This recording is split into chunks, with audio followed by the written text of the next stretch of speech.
Two Men Talking. What is this, amateur hour? Dude, I'm trying to record here. Two Men Talking with Jonathan Hewitt and Patrick Newcomb. Do you understand the words that are coming out of my mouth? Welcome in to the Two Men Talking Zombiecast.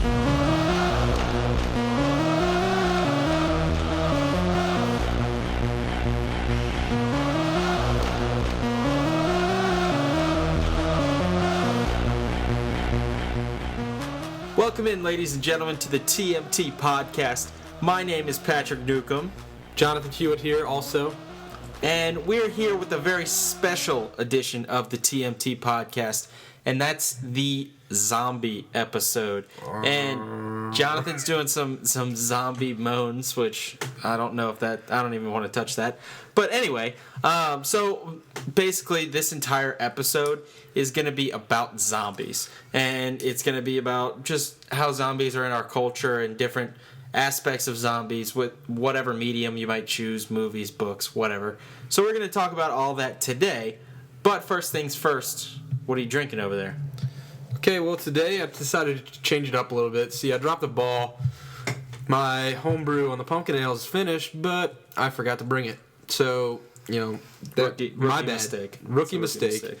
So I didn't really like your beer selection, so I decided to go with the rum selection. And what kind of rum? I know that you're kind of big on rum, aren't you? Yeah, I'm a rum guy. Yeah, like 3 or 4 bottles in there. So yeah. I decided to go local and get that Bayou rum from, I guess, it's made by Louisiana Spirits, which is, I think, a new distillery here.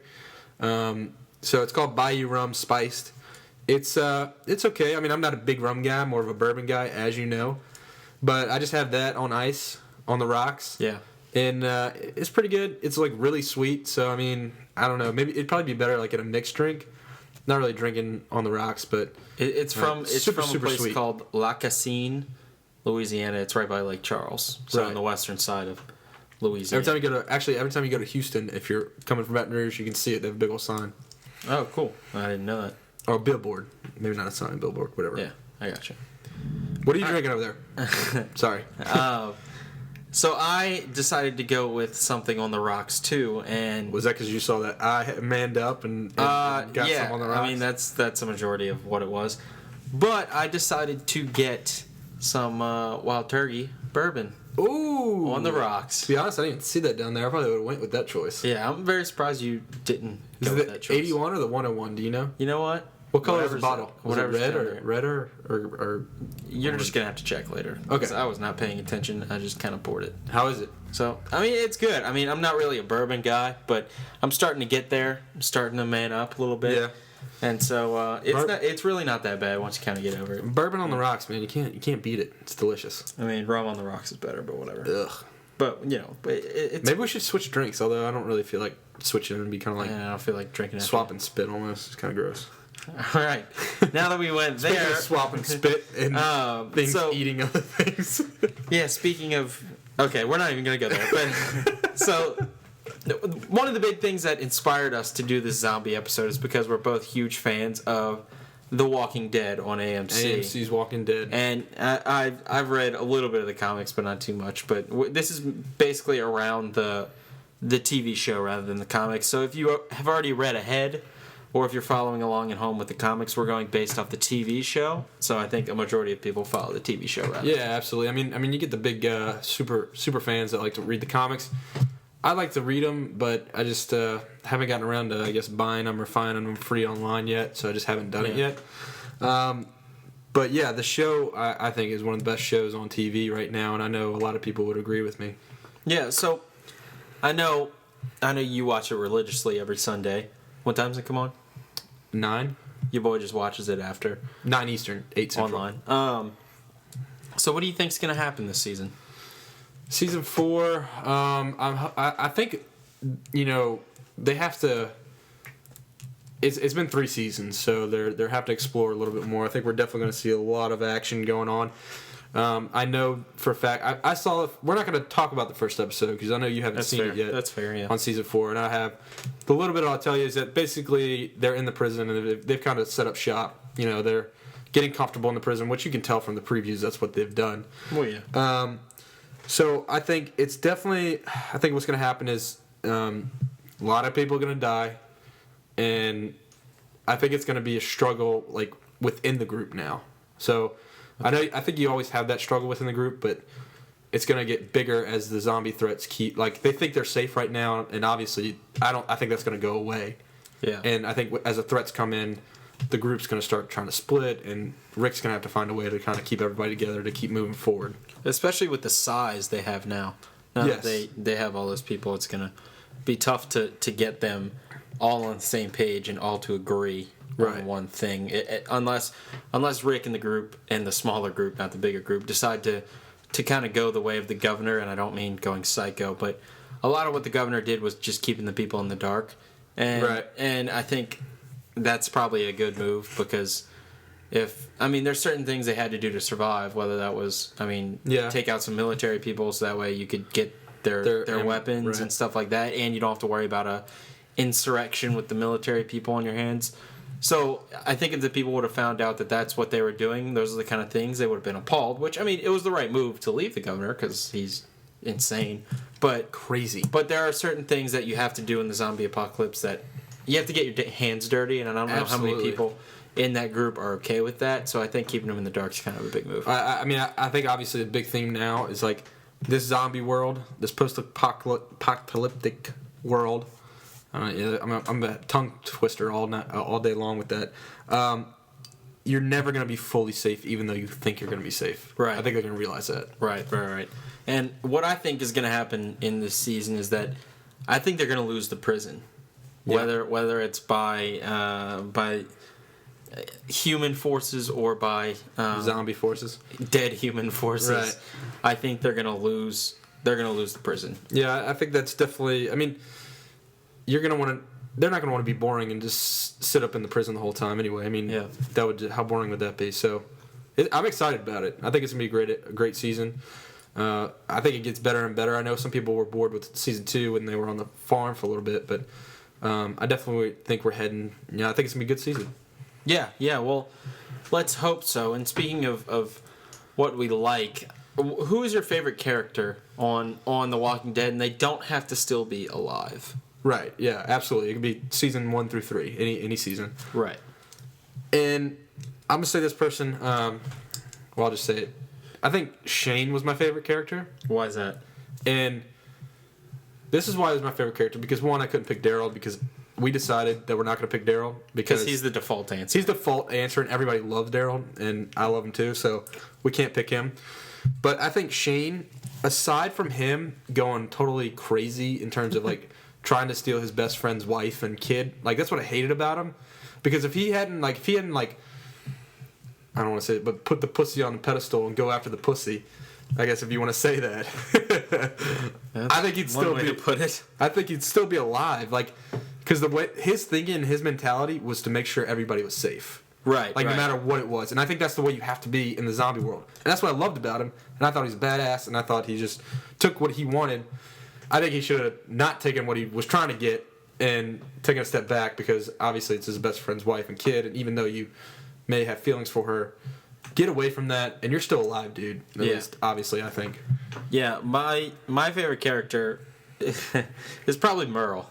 Yeah, we're both going evil side, Well, yeah, Merle. I just like Merle because he's just a hard ass the whole time, you know, and he kind of has the same characteristics as Shane. He is, but the big thing about Shane and Merle both is that they're gonna do Shane was going to do what's best for the group, but they're both not afraid to get their hands dirty and do what needs to be done in this post-apocalyptic world. And I think that Merle showed his true colors at the end, which if you haven't seen it, then... then you shouldn't be listening to this anyway, but anyway. Oh, yeah, just make sure you catch up before you go any further. But if you look at what he does, there was always a part of him that you could tell was a little bit more than what he likes to let on. He likes to play this role of, He's all about himself. That's because that's what people didn't like. He was selfish. I think him being racist and sexist. Well, and that obviously. I think that had a big deal to do with it. But as you see what happened at the end when he let Michonne go, and all that stuff, I think he kind of started realizing that's bigger than himself. And I just like Merle because he's the not unkillable because clearly, but he's just the guy who, like, let's say you're Daryl and I'm Merle. Daryl could do whatever he wants. You could do whatever you want, and you know that I have your back because I'm your brother, and I'll take care of but that's the only person he had his back. I know. Your blood.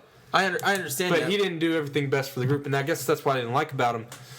I think at the end, like you're saying, he showed his true colors where he actually kind of realized because he took out half of the governor's army before they got him.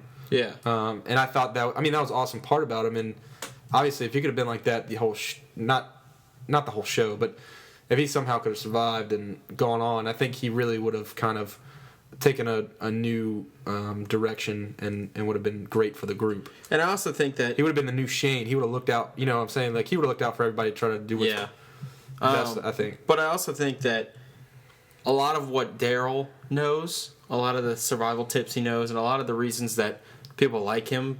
I mean, obviously he's a lot more sympathetic, but one of the big reasons that he is such a good shot and that he can survive and that he can do all these things is because of Merle.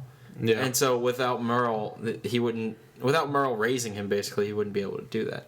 Well, he didn't necessarily raise him. He said he left and all that stuff. But yeah, he was a big influence, and I think Daryl tried to be his older brother in terms of like, he learned how to track and all that, all those things. He almost took the good elements out of Merle, and then didn't take the bad elements. So obviously Daryl was the one that everybody loves. Right. So I guess that's what we're getting back. Who's your favorite character? Everybody loved Daryl. We love Daryl. Yeah. Well, one of the big things about Shane and Merle is just because there might be something that has to be done, and everyone's complaining like, I don't know what's the morality to all this. Like, what's the moral decision? It's like, you're using old world morals. You have to understand that sometimes the best move is to kill someone. Kill a human. Yeah, that's not exactly.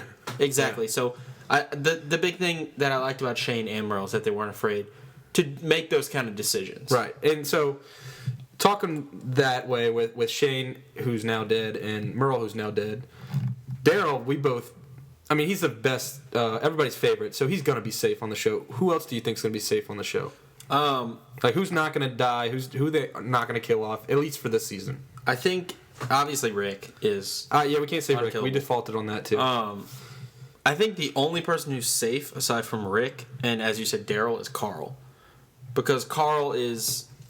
He's a huge part of what they're doing, and this is a huge part of Rick's journey is looking out for Carl. So I think a big thing for the AMC people is how do you put Carl in danger without killing him? But I don't think they can actually put him in danger because people know they're not going to kill him. I agree with that one. I'm going to give you another one, but I just want to touch on that, is that with Carl, everybody's they're seeing him grow up, and I think a big subject matter in the whole show, the entire show, is how someone grows up in this world. Yeah, and you've seen him go from one extreme to the other. And in season 4, I know if you haven't seen the episode yet, he looks like he's getting back to trying to be a kid. So, obviously you're going to see it and try to view it, but I think that's a big subject matter that they can't. And I totally agree with you. I don't think they can kill Carl, at least not yet. So who I'm going to say is, I think Michonne, just because she's awesome, and I love her samurai sword, so I just hope they don't kill her. Yeah. I don't know if they're not, but I think she could be safe just because she's an awesome... I know she's huge in the comic books. Yeah. So I think that's just someone they can't really kill off on her sheer badassness. I think a couple people that are pretty safe is Herschel. I think Herschel's pretty safe. In the real zombie apocalypse, I don't think he'd be very safe. a one-legged 60-year-old man. He's like 70 almost. 70-year-old man. But he's kind of the morality of the group. He's kind of the guiding force to all them, and I don't think they can, unless they wanted to go completely haywire, I don't think they're going to take him out. And then I also think Beth, and because someone has to raise that kid, and because I don't think they'll kill the baby off. And someone has to raise the kid, and I think that's why she's very important to the show. And if they kill her off, they'll be like, "Well, this is so effed up beyond any this Well, is they killed off foobar. Lori, who was supposed to be her original mother. Yeah, so- but everybody hated Lori because she was a terrible person. Yeah, she was. And I think she's probably the reason why Shane did die, because Yep. she played both the guys, and she deserved to die. So Yeah. thank God for that. Yeah, totally. So on the whole death thing, who do you think's going to die this season? Who's going to be the big person they kill off? All right. Well, I have two, Okay. and first one's Carol, and the second one's Michonne. Oh, this is good because I got somebody for you. But anyway, Yeah. And the reason I think both of those is not because of like fan standpoint or anything like that.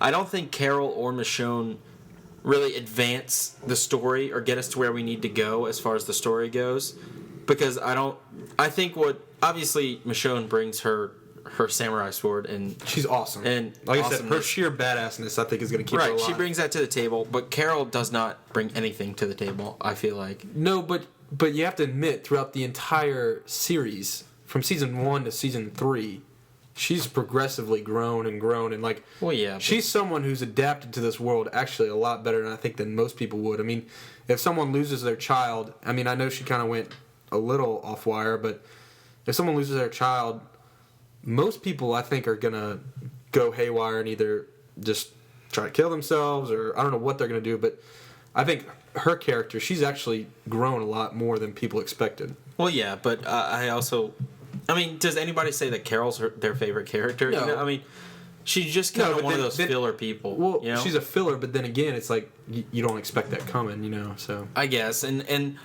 the way I see Michonne is a lot like, and the way I see Carol too, is a lot like how I see someone like T-Dog. But, yeah. You know, but they're look, there and they're good to have, but at the same time, they don't advance the story at all. ever since Carol was introduced, how many times were you like, oh, Carol's definitely dying this time?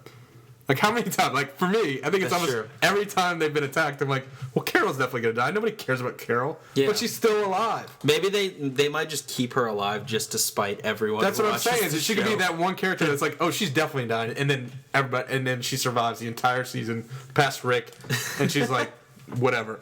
But anyway, so my person, and we're gonna get a little headbutting again, is Herschel, and the reason why I'm saying Herschel is, one, he's just old, and like how much more can you survive with one leg and 70 years old in a zombie world? But two, I think they're gonna do that because they want to see they want Herschel's death to affect both Beth and Maggie, and I think that'll be another kind of storyline that they're going to want to try to portray. Yeah, I don't know if he's going to die like in the beginning of the season or not, but I think he's going to be a big character that's going to die at some point in this season. Yeah. I mean, that's what I'm saying. In a real zombie apocalypse, he would be so screwed. But this is television, so Yeah. never. I mean, they need that moral force, and I don't think Rick is moral enough to do it yet. Not that he's not moral enough, but he's not strong enough in his self in order to not make those decisions. But he doesn't have anybody backing him up as far as the right moral decisions go. Yeah. Except I for don't- maybe well- Carol, but we've already established that nobody cares. So Well, we'll see. We'll see what happens.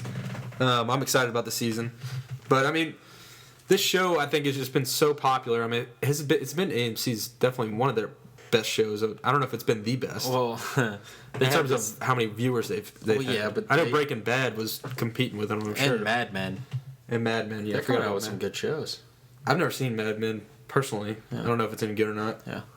Well, I've watched a limited amount of Breaking Bad, and every Sunday I've had to avoid Twitter because everyone's talking about Breaking Bad. I've seen them all, and they're both they wrapped it up very well.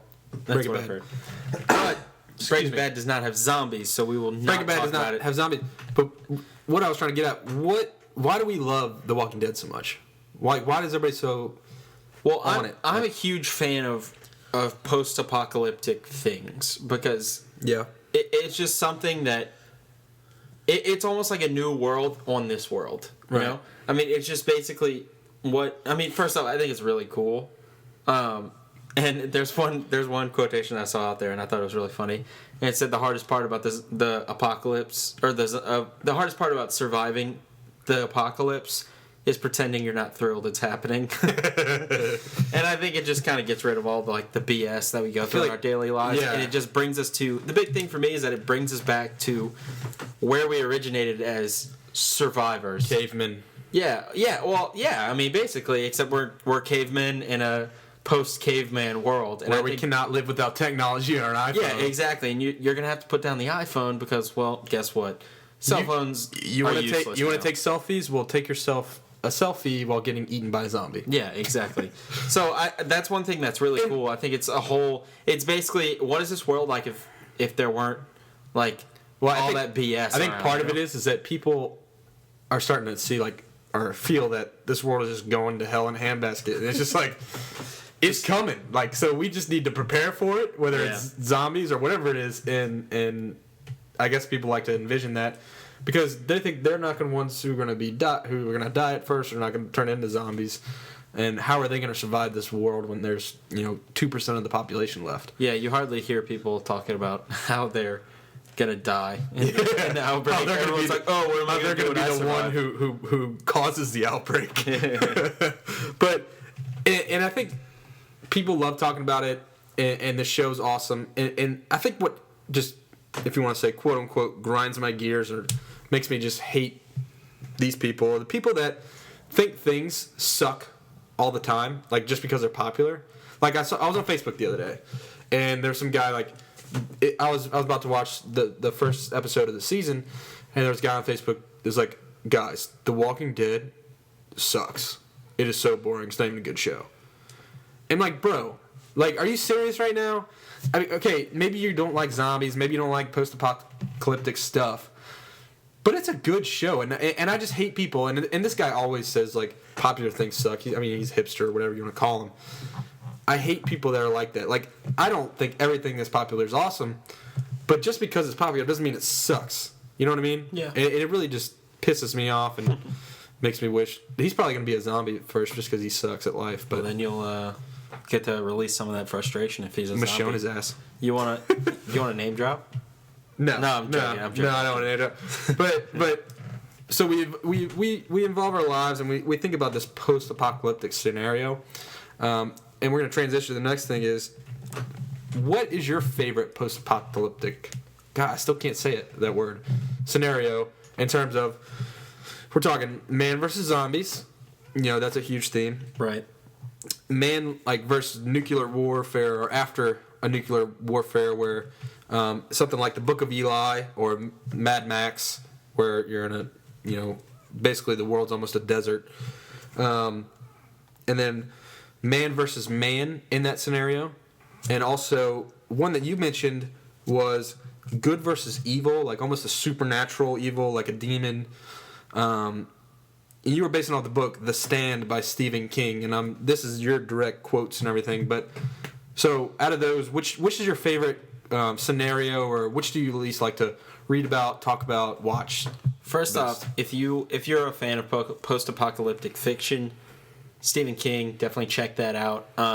Because it doesn't have zombies, so I'll stop talking about The Stand. The Stand, yes, exactly. But it's still a really good. It's like 1,300 pages, so I mean, Woo! It's a pretty long book. But you get. Isn't all of his books like more than 1,000 pages? I don't know about all of them, but you just get lost in this post-apocalyptic world, and you're just like, how do I? You basically become attached to the characters, which is kind of the point of a book. But he does a great job of creating a world around you. But I'll stop talking about that, and I'll answer your question. And mine is man versus man.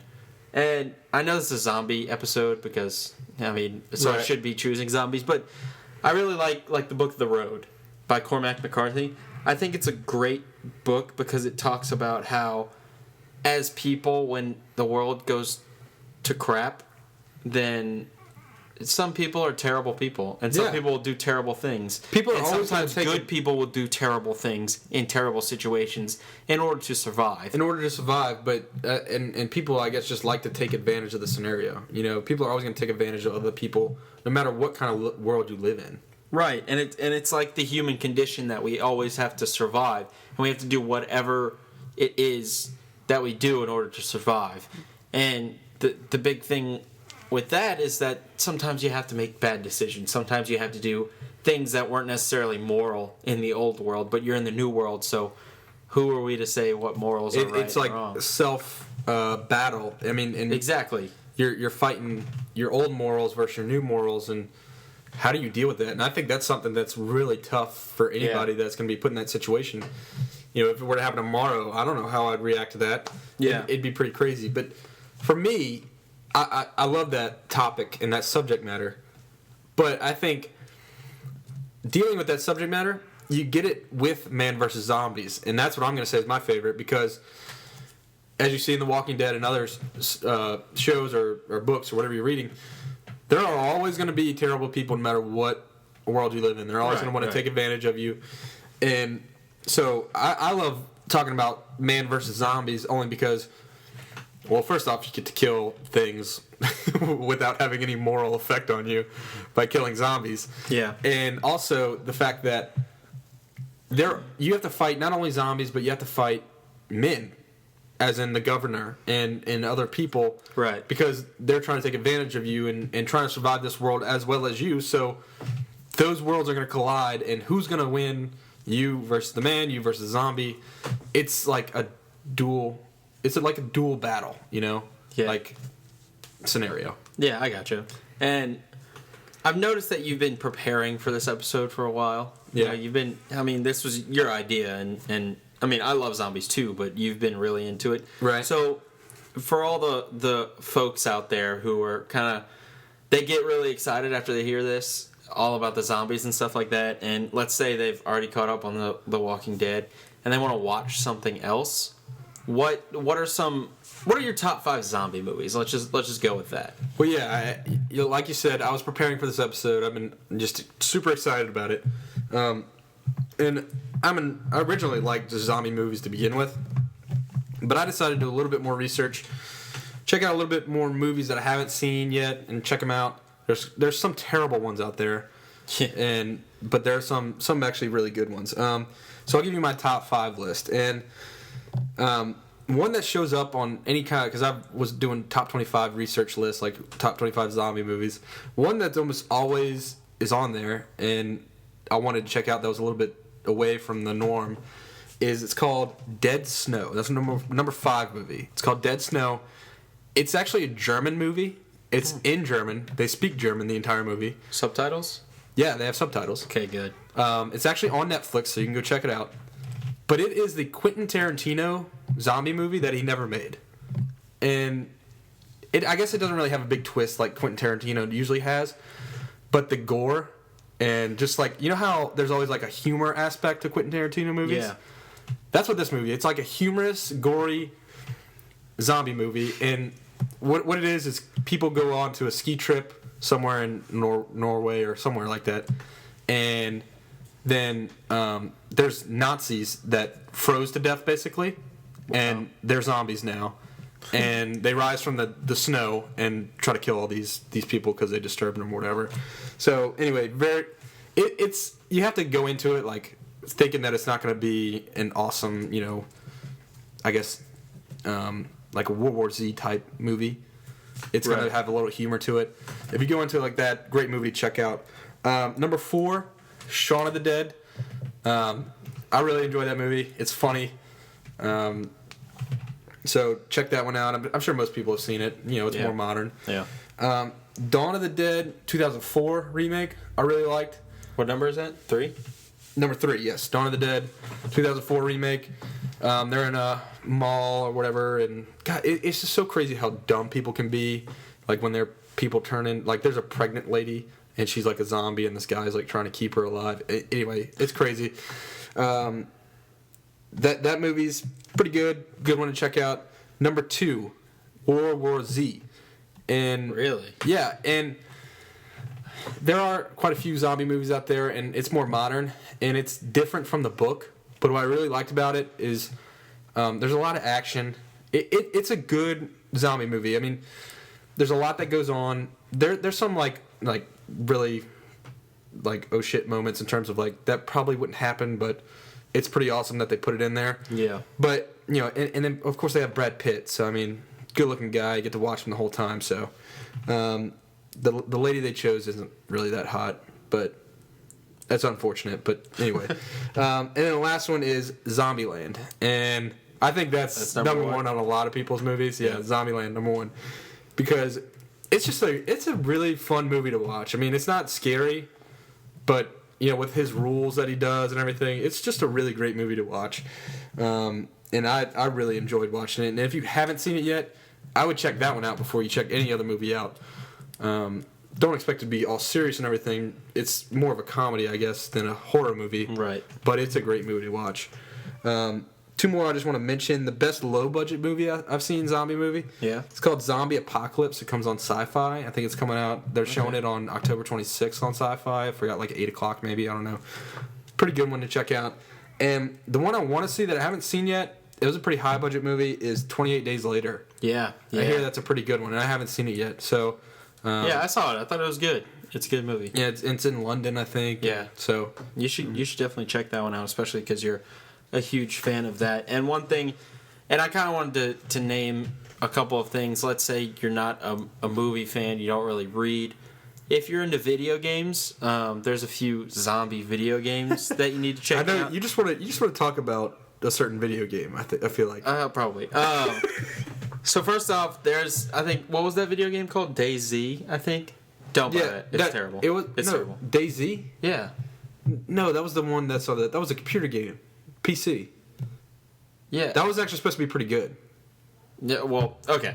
Well, there's one of those that's kind of terrible. The Walking Dead Survival Instinct video game sucks. If that's the one you're talking about. The Walking Dead, actually, not the Survival Instinct, but like the actual one, I think is a really good game. It's if you're a fan of story-based driven games. Yeah. It's a really good game. I heard that also. Yeah, it's all based off the choices you make. Right. And so it's really cool. I mean, there's not too much actual gameplay, like hands-on gameplay, but it's still really cool. It's a really cool concept because it's all about choices rather than gameplay, which I think is cool. And then also, if you want kind of more of a lighthearted zombie game, that's Left 4 Dead. And Left 4 Dead's really cool, and it's cool because it's kind of the zombies that can run. Yeah. Which we'll talk about that later. Which is like just a scary aspect in all itself. And so that's a cool one to play. Like if you're going to play with friends or something like that, that's a cool one to hang out and play. But the number one is The Last of Us. Oh yeah, and I knew that's why you wanted to get your video game list in here. Well, yeah, and if you listen to did we already talk about The Last of Us on one of our podcasts? Yeah, I was like, I think it was the first.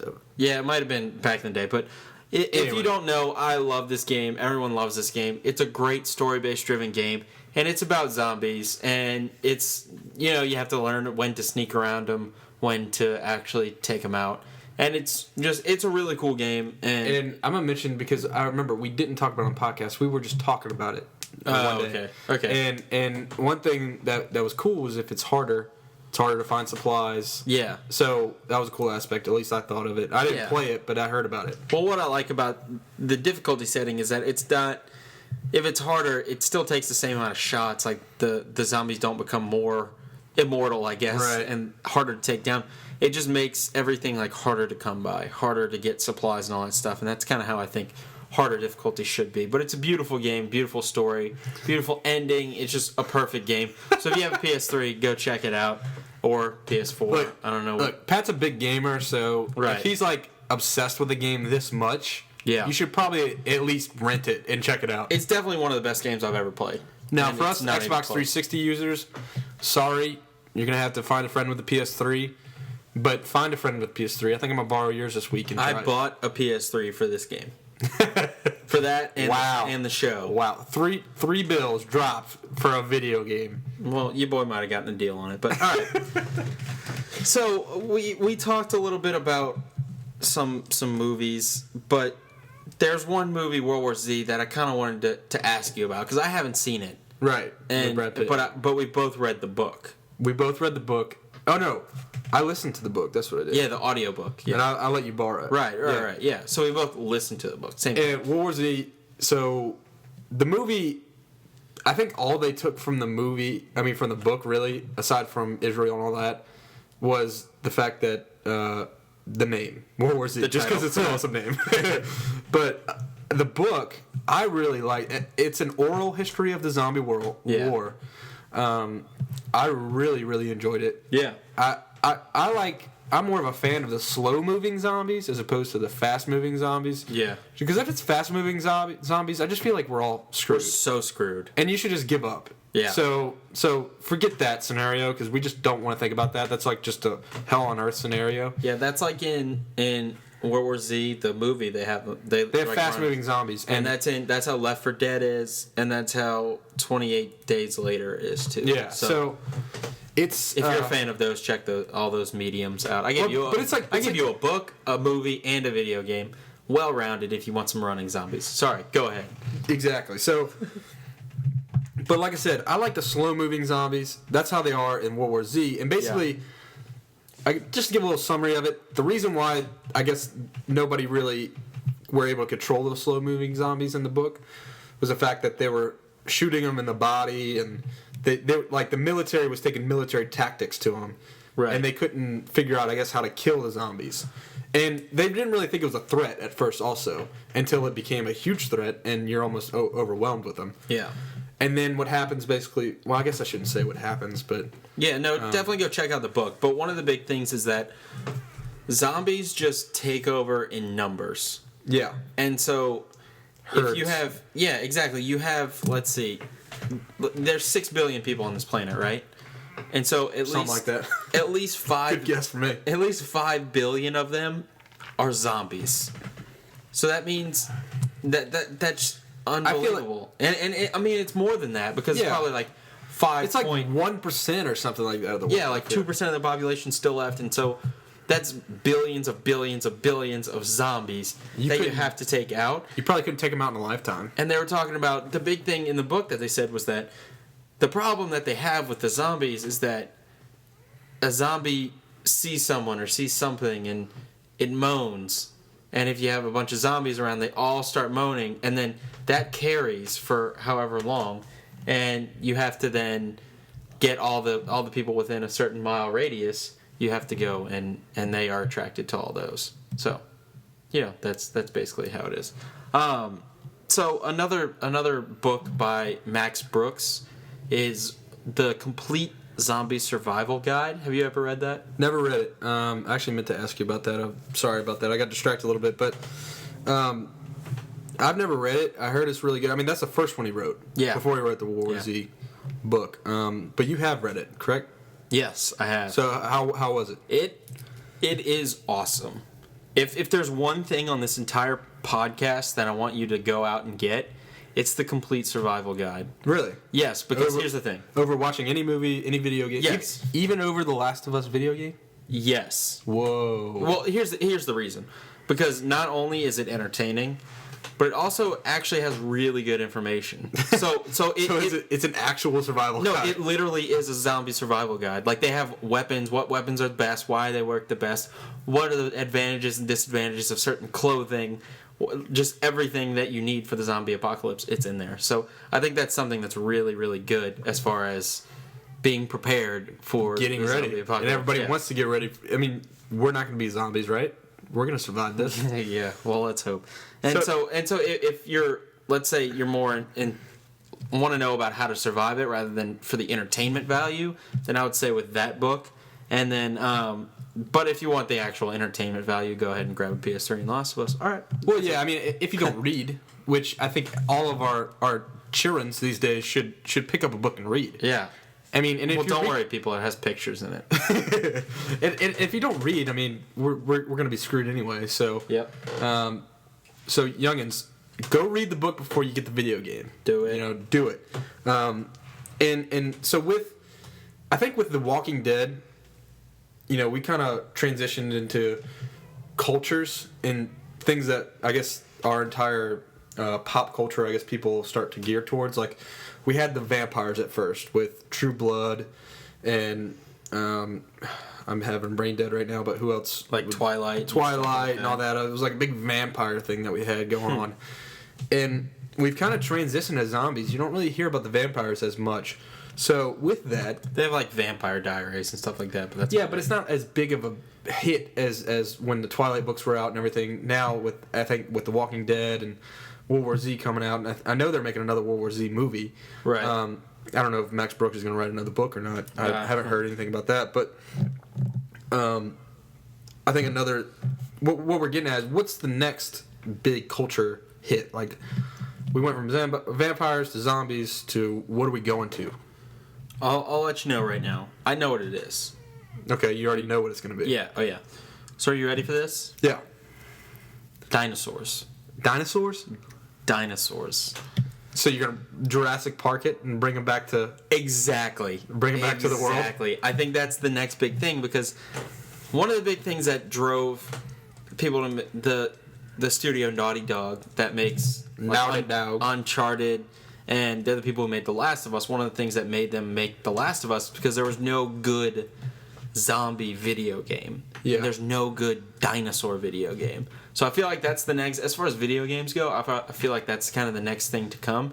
And then once that starts picking up, I think all of the culture will start to shift towards dinosaurs. Based off a video game? Well, I mean, Because we've had Jurassic Park. We've had 3 Jurassic Park movies, and it doesn't seem like the culture's kind of... Do you remember when, probably about 10 years ago, when, like, World War II video games were really popular, and they were coming out with, like, Saving Private Ryan. Call of Duty was born. Yeah, exactly. So I'm not saying that the video games will cause the culture to shift or anything like that, but I do think it is a reflection of what people want. Does that make sense? It does, and I could see that, and especially like I don't know if you ever checked out this show. It's called Terra Nova. Yeah, I saw it. Okay, I didn't. I saw like the first episode. I think it was a pretty cool concept. Yeah. I don't know. Maybe that's kind of the route they're going to go. Maybe kind of like a go back in time and try to reevaluate the world or whatever you do. Yeah. So I could see that more so. Well, actually, no. I take that back because I feel like some biologist is going to bring a Tyrannosaurus Rex back, and we're all going to be screwed. But that's not mine. Mine, personally, I feel as the number thing that's probably going to transition to is aliens. And the man versus alien attacks, or like the TV show on TNT. Falling Skies. Falling Skies. Thanks. Yeah. I'm sorry, I'm having brain farts here, but Falling Skies. I mean, I started watching the show. It's okay. It kind of like drags out, and they have like one awesome fighting scene, but I think it's a great concept, and the fact that aliens are attacking and trying to take over, and it's still the same concept of we're all in this world trying to fight against a bigger power that we're not used to living in anymore. So I think that's, for me, is the next big culture thing. Have you ever seen District 9?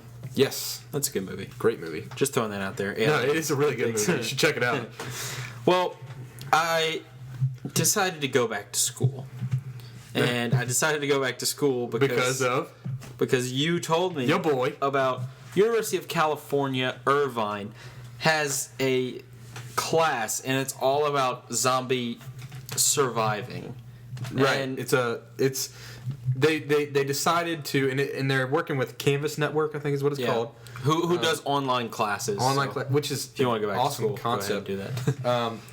But so they decided just basically to evaluate the zombie culture and how like human behavior within the zombie culture. I saw it. I think I saw it on Facebook or something. Yeah. And then I immediately emailed you and Nate about it. And I think it's really cool because we signed up for the course. Right. It's a legitimate course. It's an actual course. You don't get a grade. Right. You don't have to do anything. Which I don't need a grade. But anyway, so it's all about surviving the zombie apocalypse, as I said. But I think the thing that's interesting is, and what we're going to talk about later on, is that learning what is the best strategy in a post-apocalyptic world. Right. And it just goes over a lot of stuff. Like, I'm looking at the syllabus right now, and it's going over nutrition in a post-apocalyptic world, the role of public health in society, social identities, roles, and stereotyping, the spread of infectious diseases and population modeling, managing stress in disaster situations, and just things like that. And so it's really cool. It's very interesting. I'm sorry, I don't mean to cut you off, but it's a very academic way to look at things, Yeah. And it's something that kind of gives you, I guess, more of an unbiased look at how to survive this, because you might think something's a great idea, And then if you kind of read here, the sanitation in that idea is not very good, and people can get infected with another disease because you have to watch out for other diseases while you have to watch out for the huge disease. And so I think taking this class is just a really cool thing. Once I saw it, I was like, dude, this is going to be awesome. I'm kind of a nerd, and I think that anytime you have the free ability to educate yourself, you should do it. And even if it is a hypothetical situation where we're going to have this post-apocalyptic world, might as well get prepared for it. And they have forums that you can discuss different things about. Yeah. They do lectures every week. You can be as little involved as you want or as much involved as you want. And it's free. And it's free. And it's on the Canvas network. What we can do is, if you email us at our email, what's our email, Pat? Oh, yeah, I probably should have mentioned that in the top. It's twomentalkingpodcast@gmail.com. So if you email us, we can send you a link to get hooked up to it, and also we can link it on our Twitter, right? Yeah, that's what I was about to say. We could send out a link, and so if you're interested in that, follow @2mentalking, and that's the number 2, and it's 2mentalkingpod. So we'll put out links for you if you're that interested in it, and check it out. Like I said, I'm excited about it. I've seen the welcoming stuff, but I haven't really dug into it yet. Yeah, me either. Your boy kind of had work to do. I had a goddamn accounting exam, but I still checked it out. All right, so one thing that I feel like we could talk about forever, and this is going to open up a huge can of worms. And so if you want to tell us where we're going wrong or some ideas that you have, feel free to tweet at us or email us, and that'd be perfect. But all right, zombie apocalypse just happened. Once we're finished the podcast, because during the podcast would be a little weird. But what is your first move? And what is your overall strategy, and how are you going to achieve that? Like first move physically? Yeah. Because I almost feel like you almost have to have a mental move first. Well, yeah, let's say, that's what this is. We're thinking through it. So what's like your first physical move? Because my first thing I'm thinking is, oh shit. Like we wanted this. This is happening. How about to be fair, you're at home. Okay. Because right now you're at my place right now. But let's just say you're at home. And do I know that zombies have approached us, or is this just? Yeah, you just found out that. Oh my God, there are zombies, and go. Okay. First thing I'm doing is stockpiling all my weapons, and knives and machetes, and I don't have that many, but I do have a couple things thanks to my dad giving us awesome Christmas presents like a trench axe, and so that baby's gonna be riding my belt throughout the entire zombie apocalypse. So I'll be getting that. I'll stockpile my weapons, and I'll probably hopefully have someone there, and I'll tell them to start getting like food together, and things. Obviously the tangible things that we need in order to survive, and I'll kind of be in charge of the defense. And from that point, once we gathered everything, that's when we can either decide to stay, decide to move on. Where the hell are we gonna go? Okay. And I think that for a lot of people are gonna be so unprepared that they're gonna go to the natural things like maybe a hospital or Walmart, obviously. Army bases that are in the area, police stations. That's just where everybody's just going to try to go to. Yeah. I'd almost avoid those places because people are going to riot. People are going to be crazy. Yeah. And I would try to avoid those places. And basically, I'd probably try to go to other friends' houses and people that I know. Because then if you're starting the apocalypse with the people you know and you trust before the apocalypse, right? I think you have a huge advantage to like if you're just meeting Farmer Joe. Yeah. You don't know what the hell he's going to do. Yeah. You know what I'm saying? So. No, yeah, I understand. And I think it helps if you also have friends or family members who are who have useful knowledge of certain skills. Like, let's say you have someone in your family or someone you know who's a doctor or has like medical. Your dad. Yeah, exactly. That's my first thought because your dad doesn't live far from me. Right. And you live in Baton Rouge, but we live in Slidell. So it's like I'm getting my supplies and immediately going to your house. Right, exactly. So I think it's important to ally myself with people who have good skills in the zombie apocalypse. Absolutely. And I think a big thing for me, obviously you want to collect all the stuff that you have. And I think I would probably just wait. I don't know, because if you wait, there's going to be people coming into your place Right. and raiding your apartment. Trying to Which raid means your... if you hide, no matter where you hide, you're not safe. Right. Unless you want to join forces with those people, whatever, but you don't know if they'll be as friendly as they already as you are. So, and we talked about this we actually spent an entire, me and one of my friends spent an entire dinner one time. We were sitting there for 2 hours and we discussed our entire plan. And of course now he's moved out of the state, so now I don't know what the hell I'm going to do. But basically here's the plan. Your friend or your The cousin? plan is essentially to go north. Right? North? Yes, because here's the thing.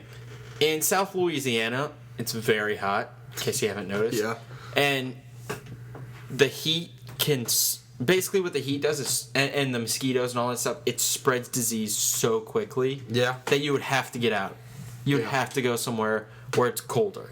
Okay. And so my first thing... I guess my first thing would be... I don't live near anyone, really. So I would have to... Not anymore. Go... Right, exactly. So I'd have to go and find someone I know or, like, find... This is what you should do. And I'm Okay. this is me Yeah. telling. You should go to your parents' place, which is where I'll be. And because I agree, I think we need to go north. And I didn't really think about the whole spread diseases aspect of it. Right.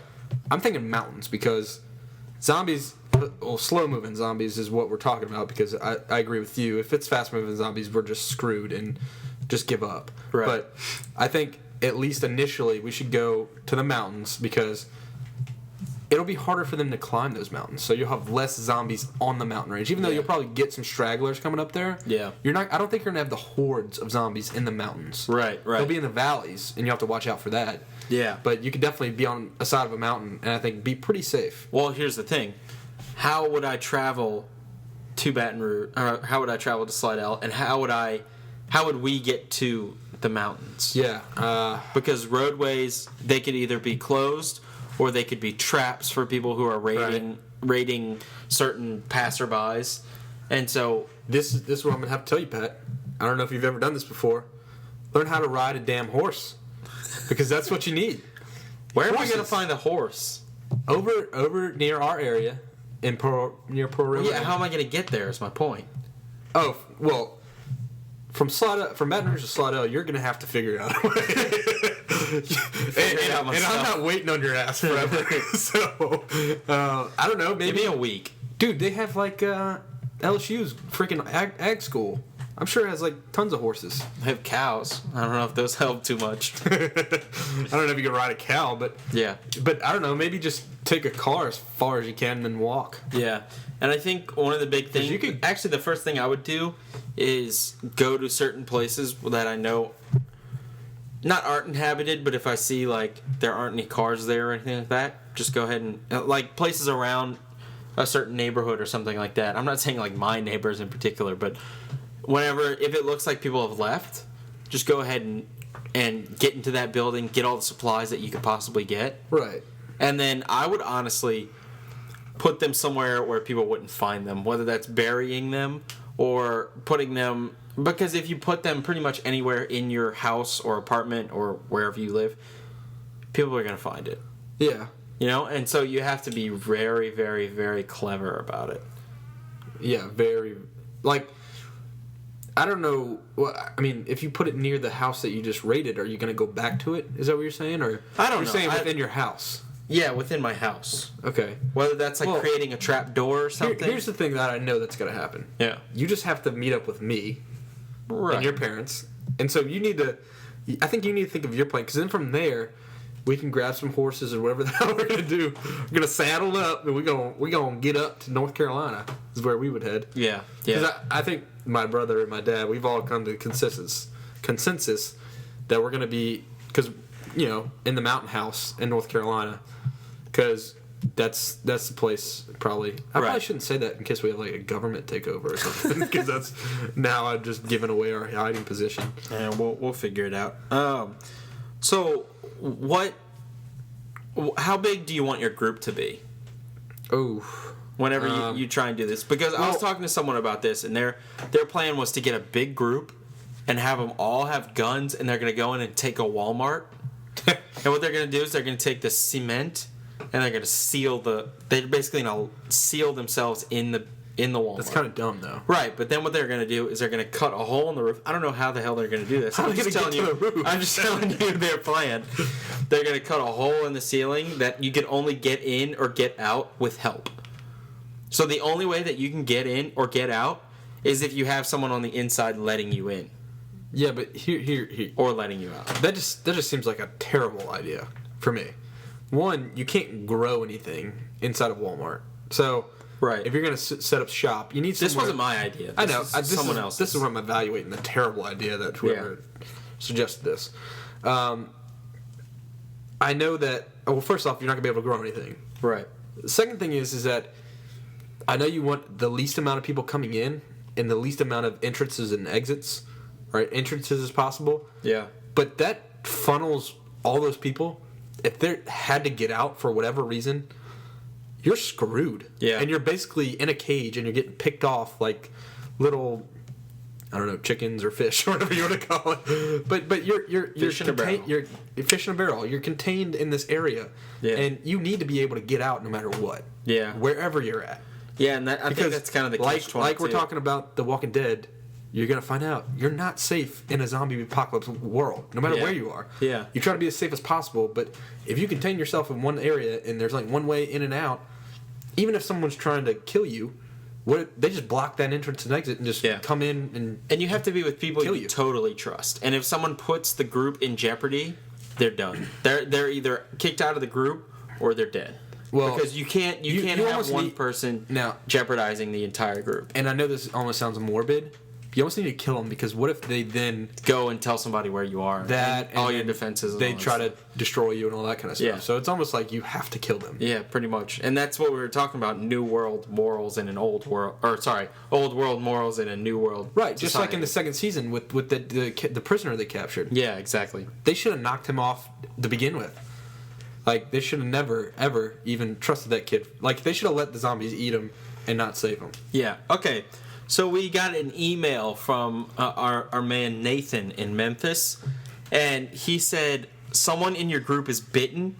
How do you deal with that?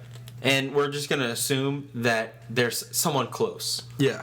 Someone you really care about. Yeah, exactly. So if they're bitten, a.k.a. they're about to turn, let's say you have a couple hours. Like 2 hours? Yeah. You have like 2 hours before they turn, which I don't really... I mean, it depends, but let's say they were just bitten, you just killed the zombie, and they have about 2 hours before the virus gets into their blood and takes over their system. Right.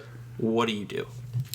Well, it's somebody that I care about, so I'm going to have to ask them what they want to do. Like, in terms of, like, how do you want to go? Do you want to kill yourself? Like, shoot yourself? And they say, I don't know. You don't know? Yeah. So now it's all on you. Then I'm going to say, okay, well, what we'll do is we're gonna do the most humane thing possible, and that's put a bullet in your head. And what you can do in that fact, if they let's say they don't want to accept it. Let's just say I know I'm bitten, but I'm gonna get better or whatever. Then in that scenario, you almost let them turn and then kill them because you don't want them going out like fearing you because you're their loved one, right? And you want them to go out as easy as possible. Okay. So I feel like if they're like not accepting the fact that they're gonna die in 2 hours, you have to almost like maybe lock them up, like handcuff them, chain them, whatever you have to do. Yeah. And then once they die or turn or whatever they do, then you put a bullet in their head. But my scenario is you put a bullet in their head whichever way they want it because that's the most humane way to do it. Okay, I'm gonna totally disagree with you right now. Okay, cool. Okay, first off, if they're truly that close, they're gonna understand exactly what I'm about to tell them. All right. So they're screwed. All right. They're not done surviving. in 2 hours. They're done. They're not surviving. No matter what. Right? Right. We can get on the same page there. Right. Right. We're not gonna find any kind of antidote or cure for this thing in 2 hours. No. Right. So you have to calmly explain to them. And first off, you have to separate the fact that they're close to you. Right. Absolutely. Okay, so you have to explain to them, look, you're going to die in a couple hours, so could you please help the rest of the group out and basically die a hero? And so what I would do is kind of like the Merle theory, how he blared the car music and he like drove it in. I'd do something like that. Basically, get all the zombies going towards that one person who's gonna die, so that way you could either escape or you could drive them away from wherever you're staying. And so I think using, and really it makes it more helpful than a person who's not bitten, because basically they have nothing to lose. Right. So they could drive into a huge pile of all these zombies, or Yeah, but- attract all these zombies. Here's the thing. Not to cut you off, but here's the thing. No, it's cool. The way they're gonna die is being eaten and ripped apart Here's by the all thing. the zombies. You give them a gun with one bullet. Then you say, look, as soon as they're really close to you, you shoot yourself. Then you lose a gun. You lose one of your weapons. Here's my thing. You kill them the most humane way possible because they're your loved one. Yeah.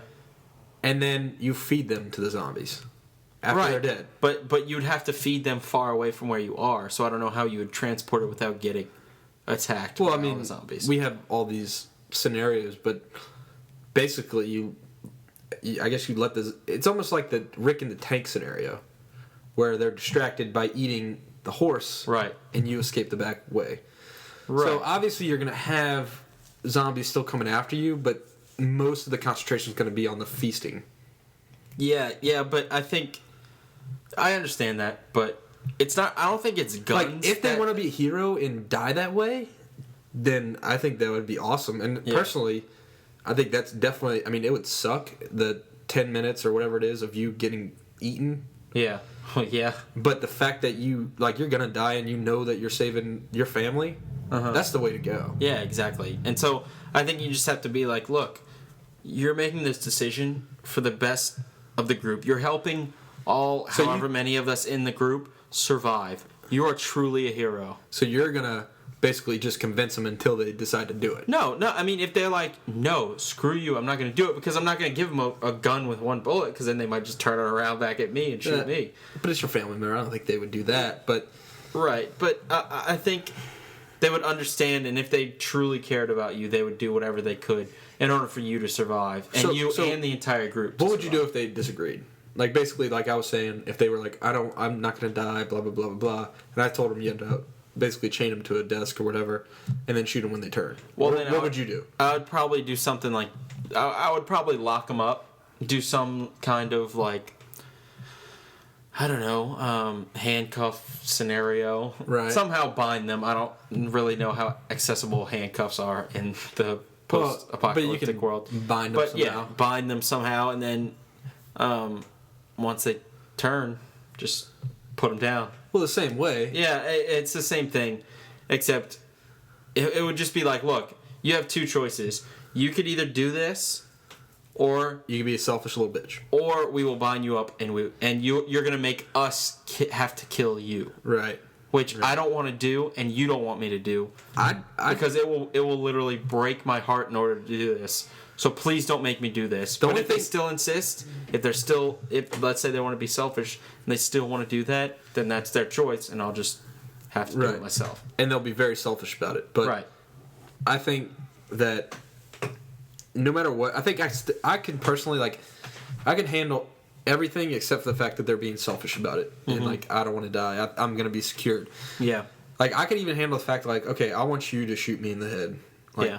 in front of me. Like I want you looking at me shoot. Like I know that would suck, and like that would probably take a lot of willpower. Yeah. But the simple fact that they're dying in 2 hours can and you need to survive can Yeah. help you through that. Yeah. So I'd want to basically the most humane and just get them to where as best as possible they can go peacefully. All right. Well, clearly we could talk about this Forever. for another 8,000 hours, but I think this one's pretty much long enough. So if you have any questions, suggestions, if you want to tell us how our zombie apocalypse plan is terrible, or if you have another good idea, or hell, if you have a bad idea, please tweet us at twomentalkingpod, and that's the number 2, twomentalkingpod. Or you could email us at twomentalkingpodcast@gmail.com. And you could either use the number 2 or TWO. And we are going to get a website up and running soon. Is that correct? Well, hopefully, yeah. Yeah. We just bought the domain tmtpodcast.com. Right. So we'll how about So- this? We'll tweet out a link whenever the website's up and Yeah. running, and then you can go check it out. We'll hopefully have all of our stuff posted. Right. Is there anywhere besides YouTube to go check that out? There's this new thing that we're going to start trying to do. It's called Blog Talk Radio. Okay. I don't know all the deets yet, but I know that it's basically you could do like a live show. We're not doing live shows, so that doesn't really matter for us. But it's still another area where you can go check it out. So okay, cool. Basically try to get it out to everybody as best possible, because if you're listening, you hopefully enjoy the show. Right. And I know this was a long one, but we appreciate you sticking by. It's a zombie podcast. It's got to be long. Exactly. So if you do have any questions or suggestions, be sure to tweet at us or email us, and definitely check out the website. And we'll be sure to update our YouTube channel and update. Let's say we get our website up and running, we'll put it in the description or something like that. And if you want to see the rest of our podcasts, you can just go to YouTube and search TMT Podcast. Should be the first one that pops up. First couple ones that pop up. Yeah. TMT Podcast have like a black and yellow logo. Yeah. If you don't know what it is and can't tell, then email us. Yeah. All right. Well, so with our glasses empty and our bellies full, we thank you for listening.